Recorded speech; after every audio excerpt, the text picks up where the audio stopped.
কোনো প্রকার ক্রিম না দিয়েও এত মজাদার ম্যাঙ্গো আইসক্রিম তৈরি করা যায়। আপনারাও বাসায় এভাবে ম্যাঙ্গো আইসক্রিম তৈরি করে নেবেন। এত বেশি সহজ আর খেতেও বেশ মজাদার।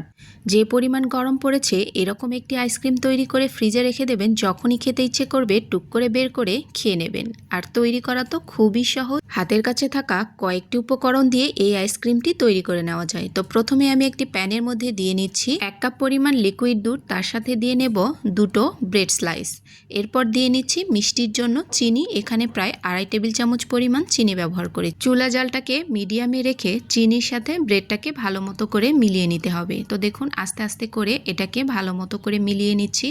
একদমই ব্রেডটা দুধের সাথে মিলে যাবে এই পর্যন্ত এটাকে রান্না করে নিতে হবে।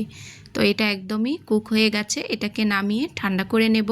ঠান্ডা হওয়ার পরে আমি এগুলোকে একটা জারের মধ্যে নিয়ে নিয়েছি। এরপর দিয়ে নিচ্ছি 1 কাপ পরিমাণ আমগুলোকে একটু টুকরো করে কেটে নিয়েছি।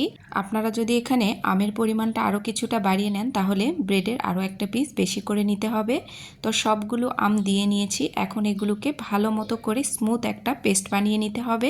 সব কিছু ভালো মতো করে ব্লেন্ড করে নিয়েছি। তো দেখুন কত সুন্দর একটা পিউরি বের হয়েছে, আর এটা দিয়েই তৈরি হবে খুবই সুস্বাদু ম্যাঙ্গো আইসক্রিম। আপনারা চাইলে এখানে ম্যাঙ্গো এসেন্সটাও ব্যবহার করতে পারেন, তাহলে দেখা যাবে যে একদমই পারফেক্ট ম্যাঙ্গো আইসক্রিমের টেস্ট পাবেন। তো আমার হাতের কাছে ছিল না, সেজন্য আমি ব্যবহার করিনি। তো চারিদিক থেকে একটু ছড়িয়ে নিচ্ছি, বক্সের মধ্যে ঢেলে নিয়েছি। আইসক্রিমের উপরে কয়েকটি আমের টুকরো দিয়ে নিচ্ছি। এটা ফ্রেশ ম্যাঙ্গো, খেতে বেশ ভালো লাগবে। তো এটা একদম রেডি হয়ে গেছে। এখন আমি এর উপরে একটি ফয়েল পেপার দিয়ে মুড়িয়ে দিচ্ছি, যাতে এর ভেতরে কোনো বাতাস ঢুকতে না পারে। আপনারা অবশ্যই এই কাজটি করবেন, তাহলে আইসক্রিম একদমই পারফেক্ট হবে।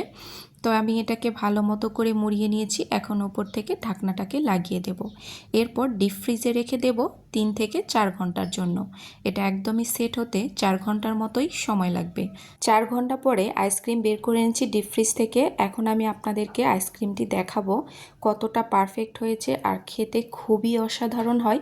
আপনারাও অবশ্যই বাসায় এই আমের সময়ে ট্রাই করে দেখতে পারেন। কোনো প্রকার ক্রিম ছাড়াও এত মজাদার আইসক্রিম তৈরি করা যায়, আপনারা একবার তৈরি করলেই বুঝতে পারবেন। তো দেখুন কতটা পারফেক্ট আইসক্রিম তৈরি হয়ে গেছে। এখন প্রত্যেকের বাসাতেই আম রয়েছে। আপনারা চাইলে কিন্তু ঝটপট করে এই আইসক্রিমটি বানিয়ে ফ্রিজে রেখে দিতে পারবেন। যখনই খেতে মন চাইবে বের করে খেয়ে নেবেন। তো আজকের এই আইসক্রিম রেসিপিটি আপনাদের কাছে কেমন লেগেছে? ভালো লেগে থাকলে অবশ্যই লাইক এবং কমেন্টস করে যেতে ভুলবেন না। এরকম নিত্য নতুন রেসিপি পেতে আমার পেজটিকে ফলো দিয়ে রাখবেন। আর যারা আমার ইউটিউব চ্যানেল থেকে দেখছেন অবশ্যই চ্যানেলটিকে সাবস্ক্রাইব করে রাখবেন, পরবর্তীতে এরকম সহজ ও সুন্দর রেসিপি দেখার জন্য।